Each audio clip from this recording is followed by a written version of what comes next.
Buonasera amici telespettatori, ben ritrovati ad un nuovo appuntamento con Salute e Prevenzione. Oggi parliamo di una cosa veramente molto interessante, un argomento del quale non ci occupavamo da un po' di tempo.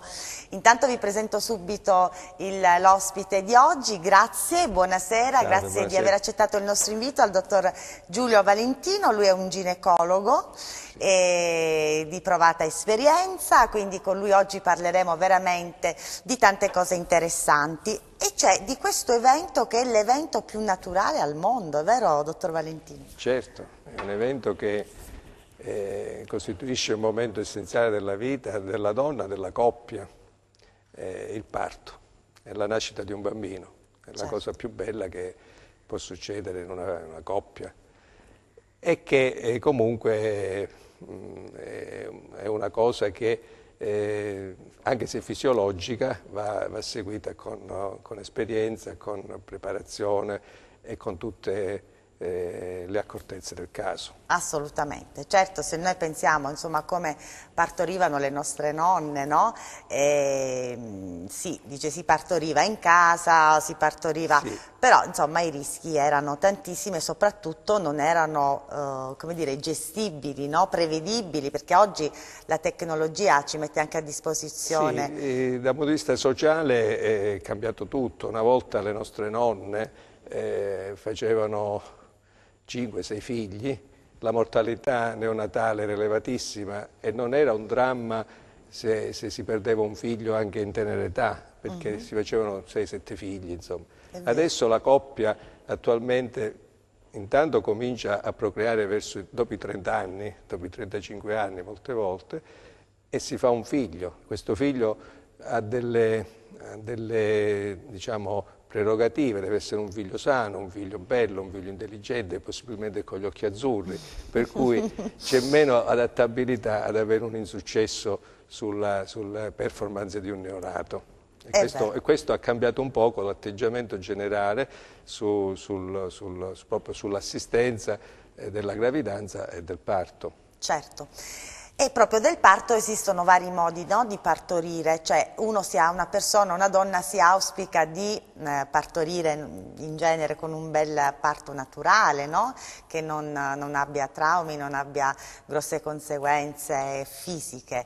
Però sappiamo da un po' di anni a questa parte, con l'avvento del parto chirurgico, il cosiddetto taglio cesareo, c'è stata un po' un'inversione di tendenza, no? Da questo punto di vista. Certo, il taglio cesareo è un intervento che è nato, diciamo, alla fine dell'Ottocento ed era aggravato all'inizio da una mortalità incredibile della donna, quindi era un intervento rischiosissimo. L'ostetricia era basata tutta su un'ostetricia vaginale, il parto doveva avvenire per forza per via vaginale. Poi come nasceva il bambino era meno interessante all'epoca. Insomma, la via doveva essere quella. Una via naturale. Certo. Ai primi del Novecento, nel Novecento questo era la via vaginale, sì, a tutti i costi, quindi con strumenti che adesso sono passati completamente in disuso. Basti pensare al forcipe, per dire, che ancora oggi esiste e in alcune occasioni va pure usato. Mi scusi se la interrompo, ma quando si parla di forcipe, di ventosa, cioè, penso che proprio di parto naturale non si possa parlare. Sono parti operativi per via vaginale, però una volta esisteva solo quel tipo di parto, cioè il parto fisiologico e il parto operativo vaginale. Con l'evoluzione della chirurgia, dell'anestesia, degli antibiotici, eccetera, allora poi si è aperta questa via laparotomica alla nascita, che ci ha garantito, ce l'ha garantito soprattutto il neonato per molto tempo, perché ci ha consentito di far nascere bambini che prima magari erano in una posizione trasversa e che non avevano nessuna possibilità di nascere e quindi di estrarli per via addominale. Poi ci ha garantito di far nascere dei bambini in sofferenza e quindi farli nascere con un timing predisposto dal ginecologo e dall'ostetrico, in modo tale da far nascere un bambino nel miglior modo possibile e con il maggior benessere possibile.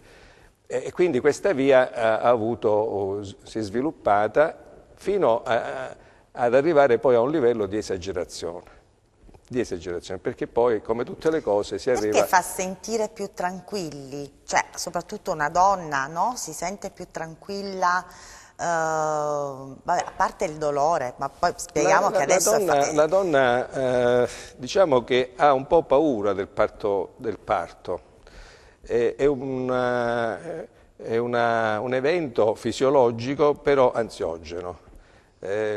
Adesso, grazie a tutte le tecniche che noi abbiamo prima della nascita, cioè la stessa ecografia che ci consente di conoscere questo bambino un po' prima della nascita, ha ridotto un pochettino quell'aspetto ansioso che c'era nell'evento parto, perché non si sapeva praticamente questo bambino poi com'era, se era maschio, se era femmina, se era grosso, se era piccolo, se era sano, se aveva malformazioni. Adesso diciamo la donna arriva all'evento parto. Era veramente una sorpresa. Una sorpresa, tutto tondo. Era un uovo che si apriva e sì. come era, insomma. Adesso la donna arriva all'evento parto con delle cognizioni ben precise, sa il sesso del feto, ha fatto magari lo screening genetico e sa se dal punto di vista genetico è sano, se i cromosomi sono tutti normali, sa il peso approssimativo. E quindi diciamo arriva al momento dell'evento parto con più tranquillità capacità da questo punto di vista. Però rimane sempre la fase proprio del partorire che ancora mantiene una certa situazione ansiogena, e quindi quando alla donna viene proposto dall'ostetrico, dice, ma guardi, forse questo bambino è meglio che nasce col cesareo, la donna è la prima a dire sì dottore, fatemi un cesareo, perfetto. Possibilmente alle 11 di mattina, così c'è pure mio marito che non deve andare in ufficio. Allora, questa cosa ha portato, come dicevo prima, a un incremento del numero dei tagli cesarei nel corso degli ultimi anni, fino a quando l'Organizzazione Mondiale della Sanità ha fatto proprio dei rimproveri soprattutto all'Italia, perché in Italia dei cesarei, per il no? numero eccessivo di cesarei che si verificavano. Si era arrivati in alcune regioni del sud soprattutto a un'incidenza anche del 60-70% di tagli cesarei. Come è spiegato questo aspetto che al sud Italia si sono concentrati? Guardi, noi siamo arrivati, è una cosa piuttosto complessa, però diciamo noi nel sud, in alcune regioni, anche in Calabria in particolare, avevamo una miriade di piccoli ospedali che svolgevano un'attività di ostetricia limitata. Quindi parliamo dei punti nascita. I punti nascita erano tanti, basti pensare che a Cosenza avevamo punti nascita per esempio sul Tirreno a Paola, Cetraro, sì. Preammare, poi avevamo Lungro, avevamo Castrovillere, avevamo Rogliano, insomma tanti punti nascita, però con piccoli numeri di parti. Allora l'esperienza dell'operatore, la capacità di organizzazione, la presenza dell'anestesista nelle 24 ore, del neonatologo, del pediatra, di tutta l'equipe. Insomma, mantenere e garantire questo a un costo era difficile, che questi piccoli... Per cui certo. a un certo punto questo ha portato lentamente a sviluppare di più questa tendenza ad espletare il parto per via laparotomica, per via cesarea, diciamo. Oggi i punti nascita sono stati diciamo, ridotti, c'è una legge che impone la chiusura dei punti nascita che sono al di sotto dei 500 parti. E questo perché? Creando anche dei disagi nella popolazione dei posti, del luogo dove viene chiuso il punto nascita. Ma la gente deve capire, la popolazione deve capire che invece è importante che ci siano punti nascita dove... È proprio a loro garanzia, no? Certo, perché l'ostetricia, la patologia ostetrica è legata fondamentalmente al numero. Cioè se io assisto 10 parti in un anno, probabilmente avrò 10 parti fisiologici, a meno che non sono uno particolarmente sfortunato che ha 7 podalici e 2 insufficienze placentari. Ma normalmente su 10 parti saranno 12 parti fisiologici. Se io vado a fare invece 1000 parti, avrò un certo numero di parti podalici, un certo numero di parti gemellari, un certo numero di placente marginali e quindi di placente previe, e che portano quindi alla patologia ostetrica. E questo fa sviluppare nell'operatore una certa esperienza, una certa capacità, per cui poi di fronte all'emergenza, all'emorragia postpartum, all'evento negativo che si può verificare comunque al parto, porta diciamo, l'operatore ad avere un'esperienza che gli consente di risolvere il problema. Nel piccolo ospedale o quando ci sono piccoli numeri questo non succede, per cui l'operatore per garantirsi molte volte anticipa per paura, diciamo, anche l'espletamento del parto con una via chirurgica che gli dà più garanzia. Perché certamente si può programmare in orari in cui tutta l'equipe è presente ma soprattutto diciamo, il rischio ostetrico col taglio cesareo si limita all'intervento, però quello che invece può accadere in una sala parto all'ultimo momento per una posizione, diciamo, alterata del feto, eccetera, richiede un'esperienza da parte dell'ostetrico che possa poi risolvere il problema, e lì c'è questione di capacità proprio del medico. Certo. Altrimenti il parto è un evento naturale, non c'è bisogno né del medico. Noi per esempio nella nostra struttura, io adesso attualmente sono negli ospedali riuniti greco dal Sacro Cuore, cioè il parto fondamentalmente viene seguito dall'ostetrica col papà che ci sta a fianco, il ginecologo si vede, ma giusto come il direttore d'orchestra che organizza e dirige la cosa, ma poi in definitiva il parto avviene per via naturale, se è naturale e senza l'aiuto di nessuna situazione medica. Ecco, secondo la sua esperienza, lei ha prestato la sua opera, diciamo, lavorativa per tanti anni anche presso l'ospedale civile di Cosenza. A sua memoria, negli ultimi anni, è cambiato qualcosa in fatto di dati da questo punto di vista?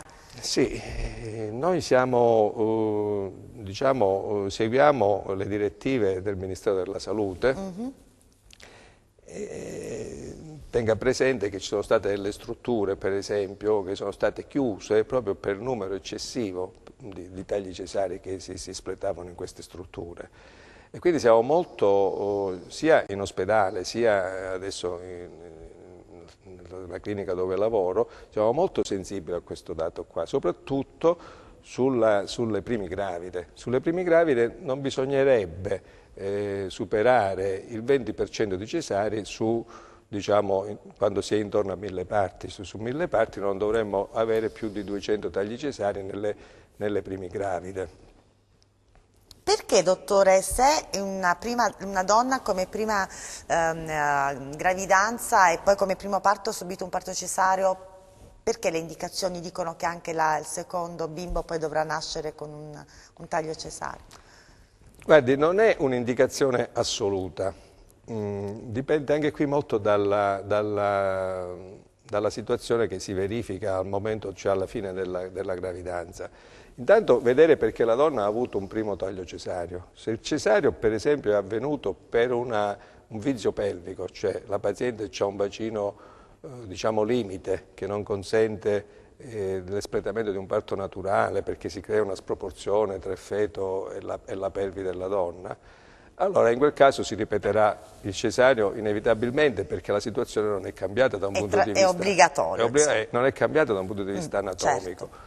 Se invece la donna ha avuto un primo taglio cesareo per una sofferenza fetale acuta, diciamo c'era un giro di cordone serrato per cui il bambino era in sofferenza e quindi è stato fatto un cesareo in urgenza e le situazioni invece anatomiche consentivano un parto spontaneo, al secondo parto la paziente può scegliere, sempre tramite consenso informato, edotta della situazione, di partorire per via naturale. Questo che cosa vuol dire però? Che la donna dovrà aspettare il travaglio, dovrà avere un travaglio fisiologico, avere un andamento della dilatazione regolare nel corso delle ore e tutto deve avvenire senza stimolazione, senza ossitocina, senza prostaglandina, deve avvenire nella maniera più naturale possibile. Perché?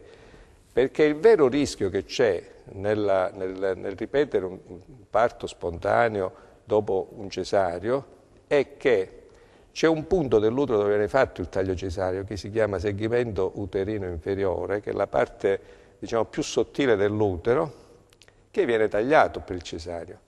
Questa parte poi viene ricucita e chiaramente rimane una zona cicatriziale, non è una zona elastica. Per cui al secondo parto, durante il travaglio, questa zona può subire delle sollecitazioni eccessive fino alla rottura. E quindi per evitare una cosa così poi drammatica quale la rottura dell'utero in corso di travaglio, generalmente nella precesarizzata si preferisce rifare un taglio cesareo. La stessa cosa succede se una donna per esempio ha subito un intervento di miomectomia, cioè aveva un fibroma per cui è stata operata, Allora è un utero già che presenta delle situazioni, diciamo, di fragilità, per cui, diciamo, si consiglia generalmente di fare un taglio cesareo elettivo anziché far travagliare la donna, perché potrebbero esserci queste conseguenze che sono gravi sia per il bambino che per la donna pure. Certo. La rottura d'utero. Non so se lei me lo conferma, ma leggevo che anche si parla del tasso di fertilità, no? Anche le gravidanze assistite, eccetera. In questi casi è sempre consigliabile anche il parto cesareo o no? No. Allora, anche qui bisogna distinguere. Se io mi trovo di fronte a una coppia che ha cercato una gravidanza, un figlio per 10 anni, e mi trovo di fronte a una donna che ha 42 anni e quindi le cui possibilità future di procreazione sono molto limitate, e grazie all'ausilio della procreazione medicalmente assistita magari è arrivata a concepire e a portare a termine una gravidanza, diciamo che questo figlio viene considerato particolarmente importante. Tutti i figli sono importanti, però certo, in questo caso la possibilità che poi la donna, se va male il parto, possa avere un'altra gravidanza è molto limitata.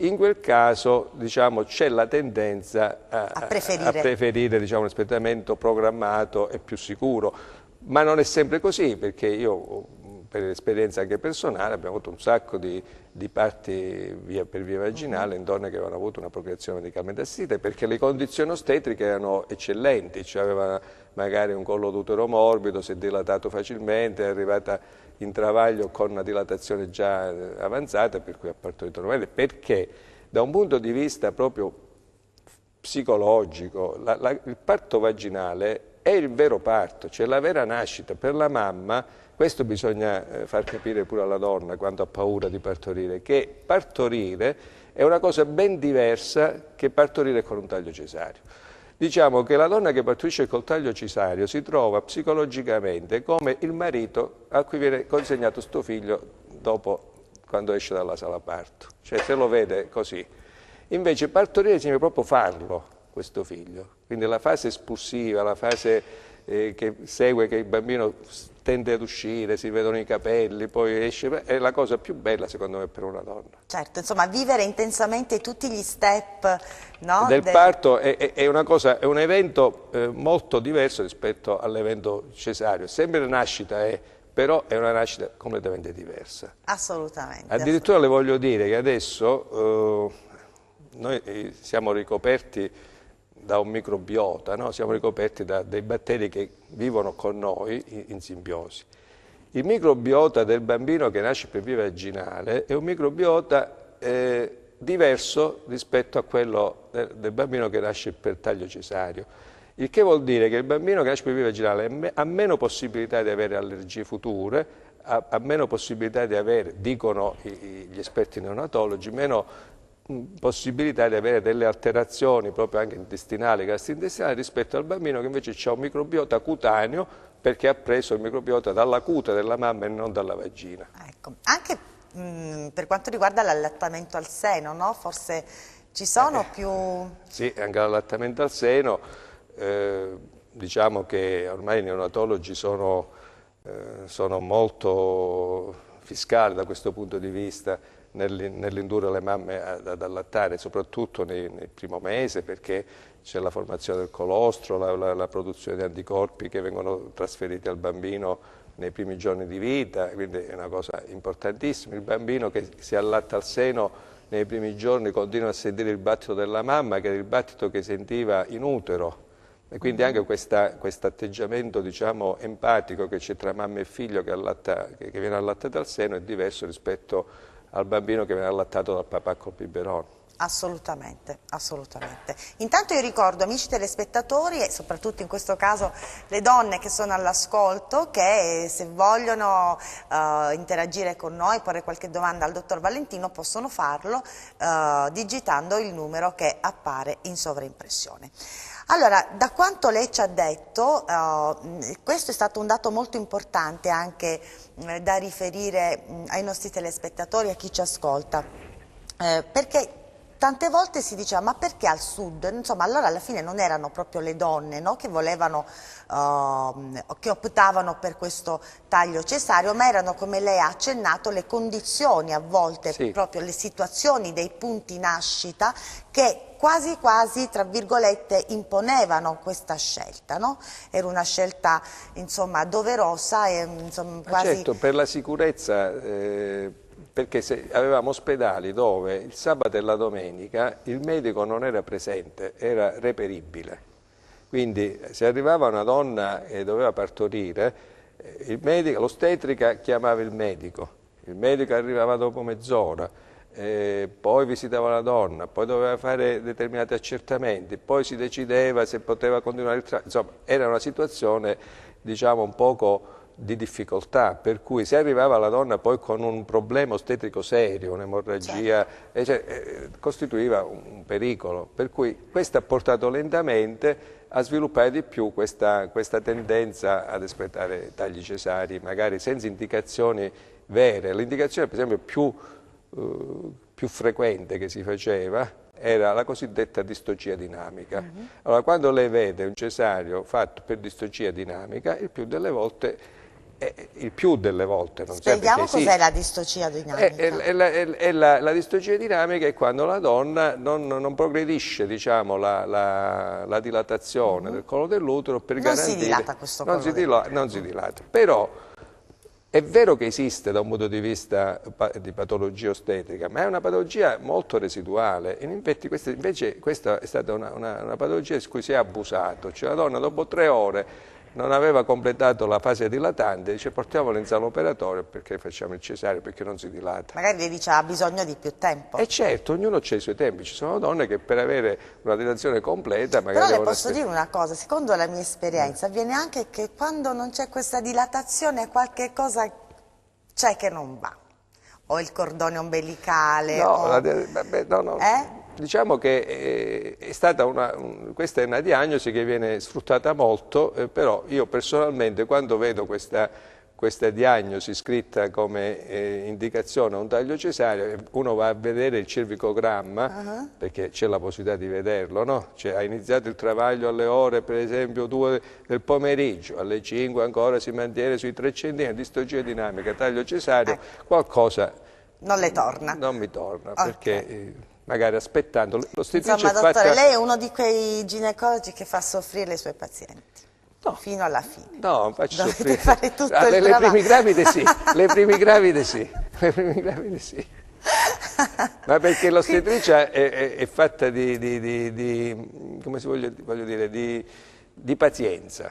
Molte volte le cose cambiano in poco tempo e quando è il momento giusto. Se è vero che il parto è un evento naturale, la natura ha predisposto determinate cose, quindi anche la tensione del collo dell'utero deve avvenire nei tempi che ogni persona ha. Ok, allora amici, noi ci fermiamo un attimo per un breve break pubblicitario, non cambiate canale, ritorniamo tra pochissimo insieme al dottor Giulio Valentino per la seconda parte di questo argomento che riguarda il parto. A tra poco.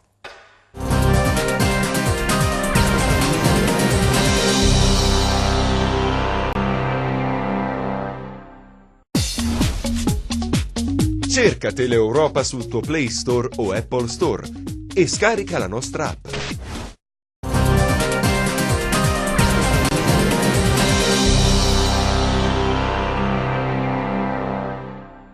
Bentornati amici, per chi si fosse messo all'ascolto solo ora ricordo che siamo in diretta, siamo in compagnia del dottor Giulio Valentino, ginecologo, stiamo parlando di parto. Allora, abbiamo detto che c'è stato un periodo in cui in Italia, soprattutto nel sud Italia, c'era una percentuale molto alta, no? Sì. Della pratica dei tagli cesarei. Abbiamo sentito non tanto per una scelta così della donna o del medico, ma per delle situazioni, abbiamo sentito dei punti nascita che facevano pochi parti e che quindi non potevano garantire, no, l'assistenza H24, allora il cesareo ti dà l'opportunità di programmare, di avere il personale a disposizione, questo sempre per una maggiore tutela della donna. L'OMS poi ci ha un po' richiamato all'ordine e adesso abbiamo sentito i punti nascita sotto i 500 parti all'anno sono stati chiusi, ma soprattutto questo è stato compreso dalla donna, no? Perché sì, all'inizio ci sono state le proteste, ma come non possiamo più partorire nel nostro paese o vicino al nostro paese, però quando si fa per la tutela della salute, insomma alla fine poi si deve comprendere tutto. E adesso c'è un po' un'inversione di tendenza, si sta cercando di ritornare, anche perché voi seguite un po' quelli che sono i protocolli, no? Che vengono, le linee guida, le linee guida, quindi insomma questo è quello di importante. Allora, però io le volevo chiedere anche un'altra cosa per chiudere la parentesi, perché poi dedichiamoci un po' al parto naturale. Dunque, quali sono le conseguenze, per esempio, di più parti cesarei su una stessa donna? Sì, il taglio cesareo provoca inevitabilmente un indebolimento dell'utero, quindi per quanto riguarda la successiva gravidanza. Ma noi abbiamo visto in questi anni la presenza di nuove patologie che hanno raggiunto una frequenza che prima, diciamo, io almeno quando ancora mi specializzavo, quindi tanti anni fa, era rarissima. Per esempio oggi avere una placenta accreta non è tanto raro come una volta. Una volta la placenta accreta significa placenta accreta, una placenta che infiltra l'utero, proprio che infiltra il miometrio, cioè il muscolo uterino, e quindi nel momento in cui poi deve essere estratta non se ne viene perché è completamente fusa con l'utero, e quindi questa donna inevitabilmente, a parte che rischia la vita, ma se non viene diagnosticata per tempo rischia l'isterectomia, quasi sempre diventa un intervento poi demolitore come isterectomia. Cioè, bisogna togliere questa patologia che prima era rarissima, oggi sia la placenta previa, cioè la placenta bassa, ma la placenta accreta ha raggiunto delle percentuali... Se ne vedono di più? Se ne vedono di più. Perché? Perché quando la placenta si localizza sulla parete anteriore dell'utero, può, nella zona proprio che è stata tagliata, quindi che è, ripeto, quella zona cicatriziale, riuscire ad infiltrare più facilmente il viscere. E quindi questo accretismo placentare è una delle conseguenze generalmente che si verifica nei cesari ripetuti, si può verificare nei cesari ripetuti con una percentuale superiore rispetto a una donna invece che ha avuto dei parti vaginali. Quindi una donna che ha avuto 3 parti vaginali raramente svilupperà un accretismo placentario. Una donna che ha avuto 2 tagli cesari, al terzo cesario potrebbe verificarsi un accretismo placentario con una maggiore percentuale. E quindi questo, per esempio, quindi l'indebolimento dell'utero e questa patologia gravissima, diciamo, che è l'accretismo placentario, sono aumentati. Poi anche la fertilità stessa della donna può avere delle conseguenze dopo tagli cesari, perché chiaramente si possono creare delle alterazioni che sono l'istimocele, che possono essere delle aderenze interne, che possono, diciamo, indebolire e quindi anche la fertilità stessa della donna. Per cui, diciamo, la via maestra è quella di espletare una donna giovane che si accinge ad avere un figlio e che deve partorire. Il parto vaginale deve essere la via proprio che deve seguire l'ostetrico. Certo, che deve consigliare alla donna. Anche perché gli ospedali non ci guadagnano nulla, no? Una volta si pensava, diceva, vabbè, quella struttura, questo è un falso mito, cioè che molte volte abbiamo letto sui giornali, nelle cliniche si facevano più cesarei perché ci guadagnavano di più i medici. Col sistema dei DRG non è così. Il DRG del cesareo è un DRG che a stento riesce a ripagare la spesa di un taglio cesareo rispetto ad un parto naturale. Sono DRG bassi comunque, devo dire, considerando tutto l'insieme dell'equipe che ci sta intorno a un parto. Se lei pensa che intorno a un parto ci sta un ostetrico, un'ostetrica, la disponibilità dell'anestesista, una puericultrice, un neonatologo, 5 professionisti che gravitano intorno a una donna che deve partorire, più infermieri, eccetera, per un DRG che insomma tutto sommato è più basso di un'appendicectomia, diciamo, quindi sgombriamo il campo anche da del guadagno, del diciamo, guadagno, del cesareo, certo, assolutamente certo, non è così. certo. Allora, poi dicevamo poc'anzi, ci sono tanti modi, no, per partorire, modi alternativi, diciamo così. Mi riferisco per esempio al parto in acqua, mi riferisco anche alla partoanalgesia, che adesso c'è la cosiddetta anestesia epidurale, no? Che sì, consente alla donna di vivere comunque le fasi del parto in maniera cosciente, però ovviamente con un dolore molto molto limitato. sì. Intanto io inviterei le donne in gravidanza di seguire anche i corsi di preparazione al parto. Nella struttura, sia in ospedale ma anche nella struttura dove opero attualmente, esistono dei gruppi costituiti da ostetriche, neonatologi, anestesisti e psicologhe che preparano le donne dal 7° mese in poi a questo evento. E questo proprio perché la donna, cioè l'ansia della donna, nasce pure dal non sapere quello che succede. Allora, nel corso di preparazione al parto, che cosa si fa generalmente? Si insegna alla donna quello che è l'evento parto, cioè gli si spiega che cos'è la fase dilatante, che cos'è la fase espulsiva, quali sono i vari momenti del parto. Immagino anche qualcosa sulla respirazione. La respirazione, cioè come la doccia, che cosa serve la doccia, che cosa serve, insomma, tutte queste cose che portano la donna, nel momento in cui poi arriverà, che si ricovera per il parto, ad avere meno ansia, meno paura. Già il fatto stesso di aver visitato magari la sala parto, di aver visitato insieme al marito o ad altre donne gravide la struttura dove andrà a partorire, è una cosa importante, perché lei si immagini che invece una persona in piena notte comincia ad avere dei dolori da travaglio e senza sapere niente viene portata in un ospedale o in una clinica.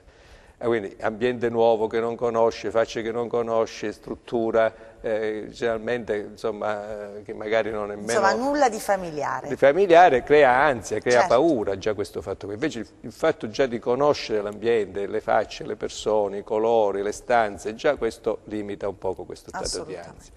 E questo è importante. Poi al momento del parto abbiamo a disposizione, diciamo, delle cose che facilitano sicuramente, che riducono la sofferenza e il dolore del parto. Perché inevitabilmente il parto è un evento non particolarmente doloroso, perché se è fisiologico non può essere particolarmente doloroso. È l'ansia che accentua la paura.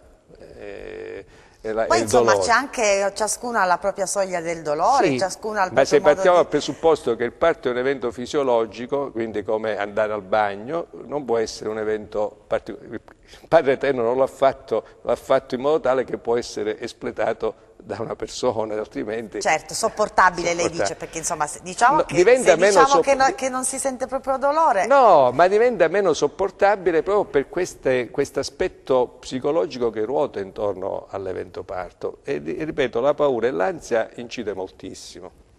Io mi ricordo che alla Cattolica si facevano i corsi di psicoprofilassi al parto, proprio con la respirazione RAT, eccetera, proprio per ridurre questo stato di ansia della donna gravida, e c'erano dei risultati positivi. Adesso diciamo che il tutto è stato superato, diciamo, dalla epidurale, dalla partoanalgesia. Anche su questo però vorrei dire che non bisogna... Anche su questo lei le vuole fare soffrire un po' di più. No, non le voglio far soffrire, però voglio spiegare bene in che cosa consiste. Allora, la partoanalgesia non è che al primo dolore che la donna sente arriva e dice voglio la partoanalgesia. No, non è così. Deve essere intanto una fase di travaglio attivo. Travaglio attivo vuol dire che non sono quei dolorini prodromici che si cominciano a sentire già alla fine del 7° 8° mese, ma è un travaglio buono, diciamo, attivo. Allora, quando è che uno può chiedere la partoanalgesia? Quando arriva ad avere una dilatazione almeno di 2-3 centimetri, quindi in una fase dilatante già acquisita, e quindi se ritiene necessario la donna e il medico ritiene che sia utile per lei la partoanalgesia, può essere chiesta la partoanalgesia. dov'è il contrappasso della partenalgesia? La partenalgesia, se da una parte toglie il dolore della fase dilatante, può rendere un po' più lenta la fase espulsiva, cioè la donna nel momento in cui poi deve spingere non si rende conto. ha meno sensibilità, ha meno forza, diciamo, nella spinta, e quindi prolunga un pochettino la fase espulsiva. E per esperienza devo dire,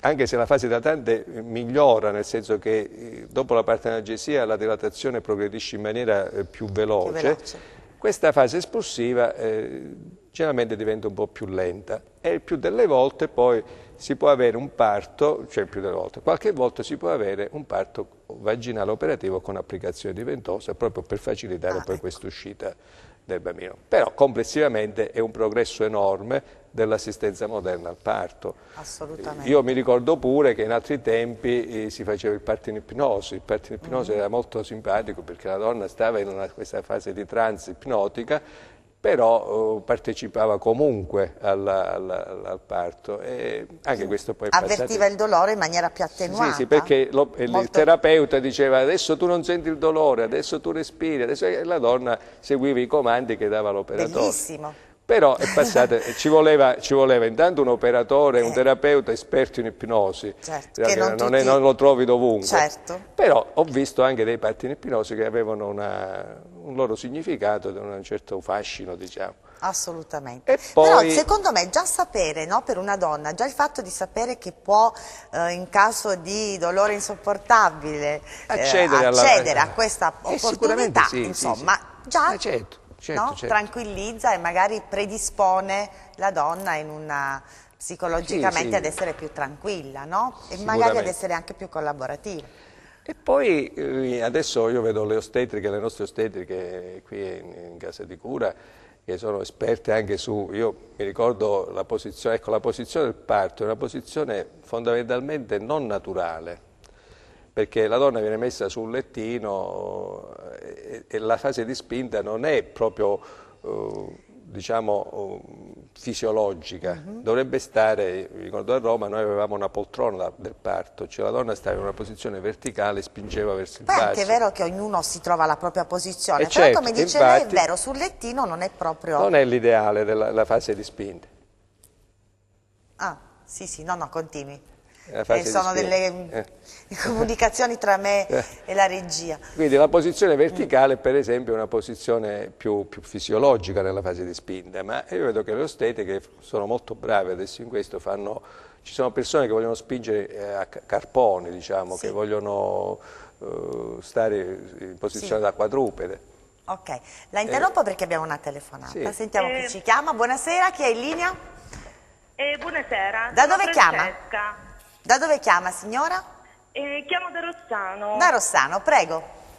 Allora, io volevo dire che comunque stavo guardando adesso il programma e in pratica volevo fare un piccolo intervento. Prego. In quanto io ho partorito comunque ad una clinica su Cosenza, che sarebbe il Sacro Cuore, e mi sono trovata benissimo. Comunque ho avuto proprio un'esperienza fuori dal normale. Che tipo di parto ha avuto, glielo possiamo chiedere? Dell'affidabilità, del personale eccellente. Posso chiederle che tipo di parto ha avuto? Naturale? Sì, ho fatto il parto naturale in acqua, ho voluto provare il adesso poi ne parliamo pure. Com'è stato partorire in acqua, signora? Un'esperienza totalmente diversa. Io mi sono trovata benissimo. Questo sì, perché insomma, ci sente, sì? Non ho capito.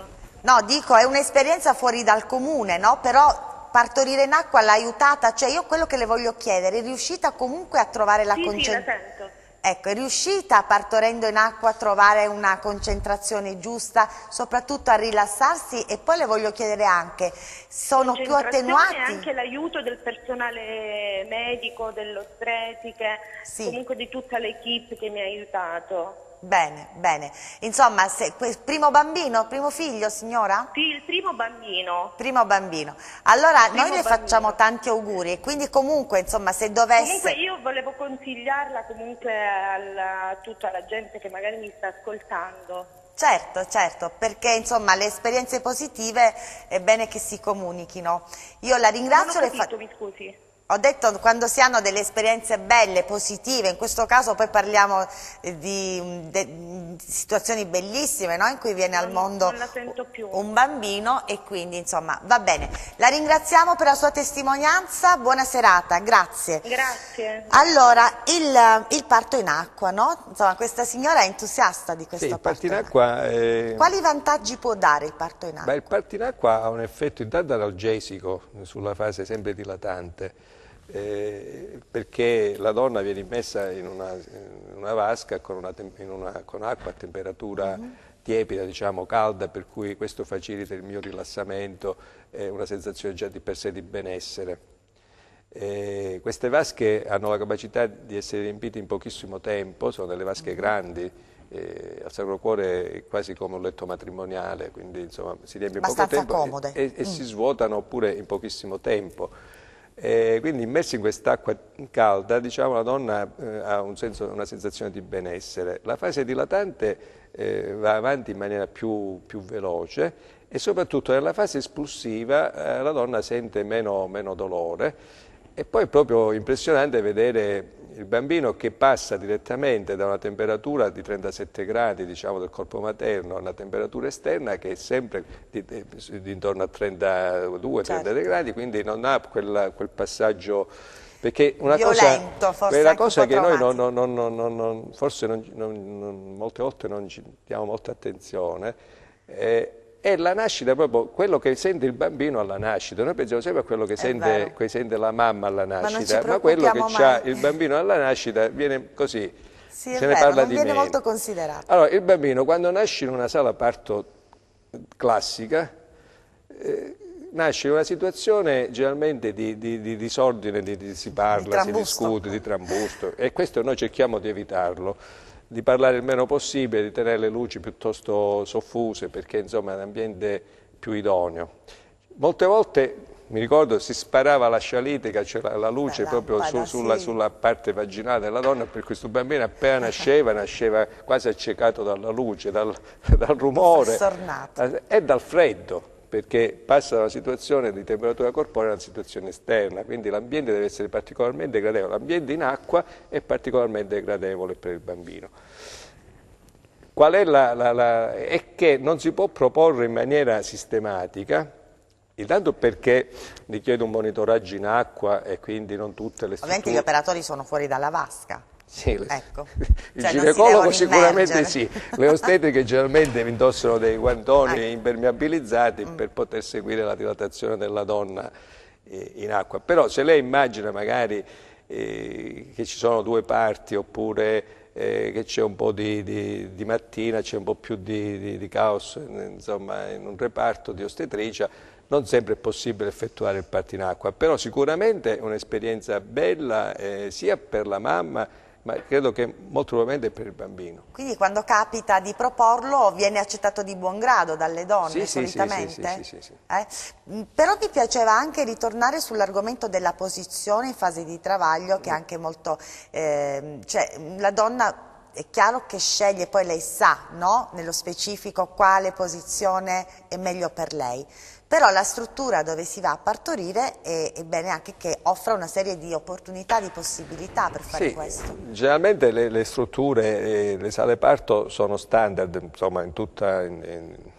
cioè io ho visto pure la Mangiagalli a Milano, cioè voglio dire, le sale parto sono standardizzate con dei lettini generalmente che possono assumere una posizione più o meno inclinata, però sono in posizione litotomica, cioè la donna sta sdraiata. Il problema della posizione verticale nella spinta è che la poltrona da parto rende più difficile seguire la progressione del bambino, cioè non si vede, mentre che nella posizione sdraiata, che sarebbe quella ideale per il parto vaginale operativo, cioè ci favorisce se dobbiamo fare un'estrazione operatoria conventosa, ma nella fase normale La posizione verticale seduta, diciamo, sarebbe quella ideale, però questo non ci fa seguire bene la progressione, non riusciamo a vedere noi, certo. Quindi ci sono una questione di specchi, di cose che ci devono aiutare. E che insomma non tutte le strutture possono avere questo tipo di standard, diciamo, per cui diciamo che in linea di massima il parto avviene per via sul lettino da parto normale, più o meno confortevole, più o meno colorato, più o meno carino, con le liane, le luci, eccetera, però insomma le sale parto sono... Ma mi immagino che anche la liana o qualche altra cosa possa aiutare nella fase di certo, del travaglio, nella fase dilatante, no? sicuramente fase, sì, ecco, sì. Poi, insomma, come aiuta la doccia calda. La doccia calda è molto utile perché dà questo mio rilassamento, diciamo, nella donna, la fase dilatante viene sopportata molto meglio. Certo. Quanti bambini ha fatto nascere, dottore? Se lo ricorda? Io adesso le posso dire che ho come paziente una signora che ho fatto nascere. Ecco. Una paziente che è in gravidanza e che ho fatto nascere, quindi faccio questo lavoro da 30 anni. Ha perso un po' il conto, diciamo così. No, insomma, avete capito che è chiaro, abbiamo messo sui piatti della bilancia oggi i due tipi di parto. Abbiamo sentito che c'è, perché si è reso necessario anche far diminuire, insomma, far calare un po' i numeri relativi al parto chirurgico, quindi al taglio cesareo. Abbiamo sentito anche quali sono gli aspetti positivi, gli aspetti negativi, soprattutto dice si fa, però ci devono essere delle giuste indicazioni e poi mi è piaciuto anche questo supporto, l'importanza del supporto psicologico, perché ci sono delle donne veramente che sono terrorizzate, no? Dal parto, e quindi magari avere questo supporto aiuta tantissimo, no? Ma guardi, questa è un'esperienza nuova che ho fatto, perché devo dire che questa equipe di psicologi, c'è abbiamo la dottoressa Gioia che poi organizza una serie di altre psicologhe che sono nella struttura nostra del Sacro Cuore, che prima io non avevamo, in ospedale non l'abbiamo, però non l'avevamo, è di grande utilità, sia nella fase diciamo, che precede l'espletamento del parto, ma anche nella fase successiva al parto, sia per l'indicazione per invogliare all'allattamento, ma anche per evitare quelle complicanze quasi misconosciute, che però esistono sul parto. Siccome noi abbiamo questa tendenza alla dimissione precoce, oggi diciamo una donna che partorisce per via vaginale viene dimessa il giorno dopo, al massimo 2 giorni dopo, noi li mettiamo dopo 48 ore. Non abbiamo la possibilità di seguire queste donne nei giorni successivi. C'è una patologia grave che è la psicosi puerperale. La psicosi puerperale che non si manifesta nell'immediato, si manifesta qualche giorno dopo. Donne che vanno in depressione, che non si sentono adeguate al ruolo di mamma, di genitrice. La depressione post-partum, diciamo. Post-partum, sì. E che alcune sono delle forme lievi, per cui passano in maniera... Però la cronaca ci ha raccontato di situazioni allora avere anche il supporto di una psicologa che riesce ad individuare queste pazienti a rischio è molto importante. Assolutamente. Perché è una patologia che molte volte poi dà delle situazioni gravissime nei mesi successivi. Insomma. Assolutamente, quindi lei dice un'attenta professionista psicologa riesce anche prima che la donna partorisca a fare questa... Prima non c'è, prima l'aiuta per l'ansia e per la paura del parto. Questo si verifica diciamo, nei giorni successivi all'evento parto. Sì, già quando, ci sono dei segnali. Già quando la donna mette il bambino al seno e comincia a piangere, ci sono delle donne che piangono, che vanno proprio in crisi quando devono allattare. Non c'è il latte, il bambino piange, piangono. Questo le dice sono dei segnali. Questo già è un segnale che poi le psicologhe hanno i loro metodi, i loro sistemi per individuare queste psiche un po' più fragili, insomma. Certo. Un'ultima cosa, perché il tempo a disposizione nostra è quasi terminato. Un parto naturale in cui viene applicato, non so se ancora si fa adesso rispetto agli anni precedenti, si fa ancora tipo il forcipe, vabbè, la ventosa abbiamo sentito, ogni tanto loro la applicano, e anche il forcipe. Si può parlare di un parto naturale? No, assolutamente no, è un parto operativo, anche se è un parto operativo vaginale. Il problema oggi è che la nuova generazione di ostetrici non è molto, molto formata su questo tipo di esperienze. Anche questo, diciamo, potrebbe portare un aumento dei tagli cesarei, diciamo, teoricamente, però esiste l'ostetricia vaginale operativa. Siccome noi siamo un po' datati, diciamo, come specialisti, siamo cresciuti con queste esperienze. Ai tempi, quando io ho iniziato questa professione, per esempio il podalico nasceva per via vaginale, oggi il feto podalico viene cesarizzato, almeno alla prima gravidanza. La gravidanza gemellare era una gravidanza fisiologica, oggi viene considerata, se il secondo gemello è podalico, considerata patologica, per cui viene fatto il cesareo elettivo. E l'applicazione di forcipe, ci sono ostetrici, ho conosciuto ostetrici che non l'hanno mai visto il forcipe, non sanno nemmeno come si articola. Ora è chiaro che non va usato, però ci sono delle situazioni in cui l'unico modo per far nascere un bambino è fare un'applicazione di forcipe. Se lo sai fare lo tiri fuori, se non lo sai fare... Certo, quindi anche, insomma, i moderni ginecologi... E poi volevo dire una cosa a proposito delle sofferenze fetali post partum, diciamo dopo il parto, i bambini.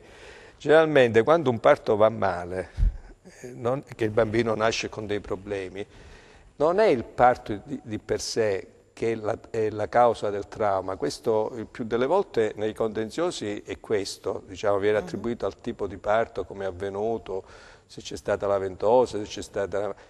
Ma il più delle volte la sofferenza fetale che il bambino poi sviluppa al momento del parto se l'è costruita durante la gravidanza. Sono bambini che hanno avuto delle ipossie durante la gravidanza e che quindi al momento del parto, quando tutto viene stressato e viene sottoposto sviluppa poi la sofferenza reale.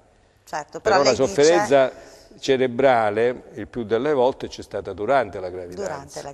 Per l'insufficienza placentaria. Bene, poi certo sono cose, no, che poi si fa fatica ad accettare e quindi insomma sappiamo come poi vanno a finire, ma questo è un altro capitolo, no? È un altro capitolo. Io la ringrazio veramente tanto, dottor Valentino, abbiamo fatto una bella chiacchierata e spero, insomma, che anche i nostri telespettatori siano stati interessati, ma penso proprio di sì. Grazie ancora amici, e con voi l'appuntamento è a mercoledì prossimo, sempre alla stessa ora. Buona serata.